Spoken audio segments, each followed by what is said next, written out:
Alright guys, I'm going to be telling you how you can keep your hair thick, make your hair way thicker than it is, improve your hair thickness, stop you from going bald, or stop your hair from thinning. So you might have been told that this is only determined by your genetics. To some extent, sure, but it's not the full story. What's going to affect it the most is light, stress, your environment, and your nutrient delivery. How many nutrients actually get to the follicle, all right? And the nutrients you're taking in, obviously, as well. Okay, so how light is going to thicken hair? So how does light thicken your hair? It's just light, it's just for vision. No, it's actually biological signals. Light is going to get absorbed into the mitochondria by mitochondrial enzymes, and this is going to improve the electron flow, okay? Reduce electron leakage and make ATP production more efficient, okay? So this is going to lower the amount of ROS produced in the scalp, in the skin, in the hair, which is going to be very important for reducing oxidative stress, which is the main cause of balding. It's going to improve nitric oxide, which is going to improve circulation, improve blood flow to the hair, which will, obviously improve oxygen delivery and nutrient delivery, protein delivery to the hair.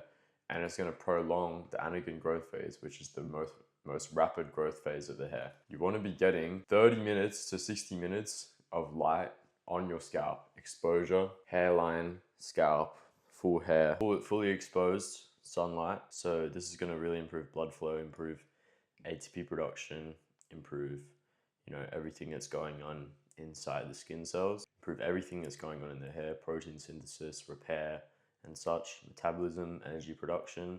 Because the main cause of balding is going to be reduced blood flow to the hair, and this is going to improve blood flow. It's going to improve, reduce ROS production, which is another main cause of balding, okay? So we want to be getting direct sun exposure on the scalp, on the hairline for 30 to 60 minutes every day. All right, you can do this early morning or late afternoon if you don't have, UV resilience, okay, UV tolerance. But you can do it at midday. Midday is better. It's going to have more red light. It's going to have more light overall, so it's going to be better. Okay, reducing stress is the next super important factor, okay, because if you're going to have chronic stress, you have poor sleep, you're overtraining, you're abusing stimulants like caffeine, tobacco, Adderall, meth, whatever it is, okay? And if you're chronically on screens, this is all going to keep you in a sympathetic state, okay? Sympathetic nervous system. So your adrenaline and cortisol and all these stress hormones are going to be much higher. And when your stress hormones are high, this means that your blood vessels are going to be constricted like this, okay? So this is a normal blood vessel here, and then a constricted blood vessel. And this is going to reduce blood flow to the scalp and to the follicles directly. So this is going to lead to reduced oxygen delivery, reduced nutrient delivery, reduced amino acid delivery, okay? So it's not going to be able to repair. It's going to be slow growing, okay? And it's going to end up thinning eventually. Okay, the next thing we need to do is remove environmental toxin, because these cause oxidative stress in the scalp, they damage mitochondrial enzymes, and they disrupt thyroid signaling, okay? Which is all going to affect your hair thickness and your hair repair.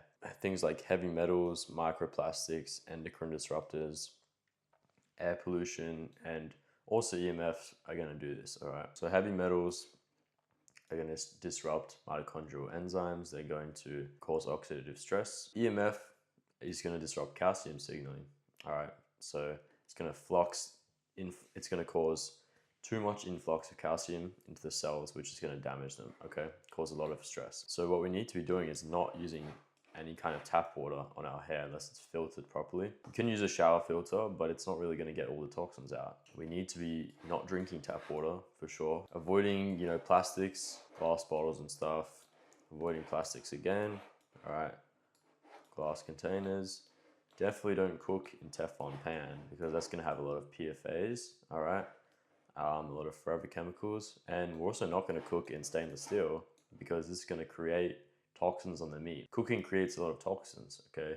So we're going to eat everything raw to reduce the toxin load. We're going to reduce our EMF by, using an Ethernet cable. And also don't put your phone to your head when you're on the phone. It's going to be insane amount of EMFs directly on your hair and your scalp, okay? This is going to directly cause oxidative stress in the scalp, all right? So use speakerphone if you can, okay?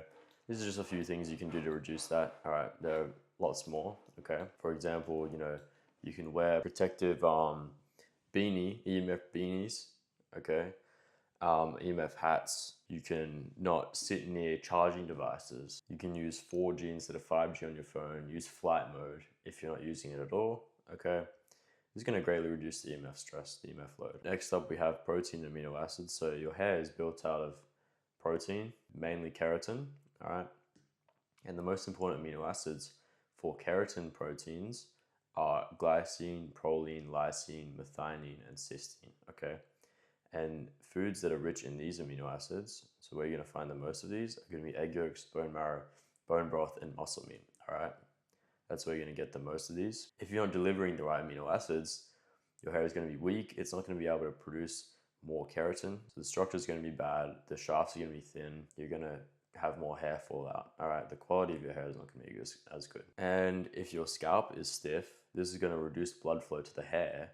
It's gonna compress blood vessels, reducing oxygen delivery, reducing nutrient delivery to the hair. So it's not gonna be able to get any of these amino acids, like we talked about before. And it's mainly caused by AGEs, oxidative stress, and inflammation. All right, so we need to reduce these things, okay? First thing we're gonna do is cut out sugar, because when you have a blood sugar spike, you're gonna have glycation, and this is gonna produce a lot of AGEs, okay? So glycation is where a protein and a sugar combine, so a sugar attaches itself to the amine group on a protein and disrupts it. It produces an AGE, or an advanced glycation end product, which is going to stiffen the protein, reduce its like elasticity, and make it weaker as well, weaken the structure of it, okay?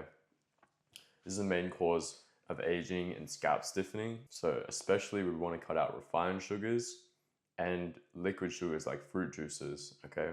And honey as well, all right? These are going to be the main causes. Things like milk are going to have only glucose instead of fructose, which is not as damaging. Fructose is 10 times more glycating than glucose, all right? So we want to just mostly avoid fructose. And if you're eating like some fruits here and there, it's gonna have some fiber to slow down the blood sugar. But if you know you're really worried about your hair thinning or it's already thinning, I would just suggest cut out everything, all fruits, all sugars. But if you're not worried about it and you're just trying to kind of prevent it, you can have some fruits here and there, you can have some milk. Just cut out from refined sugars and liquid sugars like fruit juices. You don't want to have excess omega-6 fats like linoleic acid, okay, because this is going to cause low-grade inflammation if you have an excess. So you want to cut out seed oils, you want to cut out nuts, seeds, legumes and stuff, because these are going to have way too many. Also things like olive oil, avocado oil is too high in linoleic acid. So all your fats need to be from animal fats, because inflammation is going to further stiffen your scalp and further reduce blood flow to the hair, okay? So that's how you're going to keep your hair thick or reverse your hair loss, okay? Because I've had people follow this method before and they've actually reversed their hair loss quite quickly, okay? Reverse their hair shedding. So that's how you're going to do it. Good luck.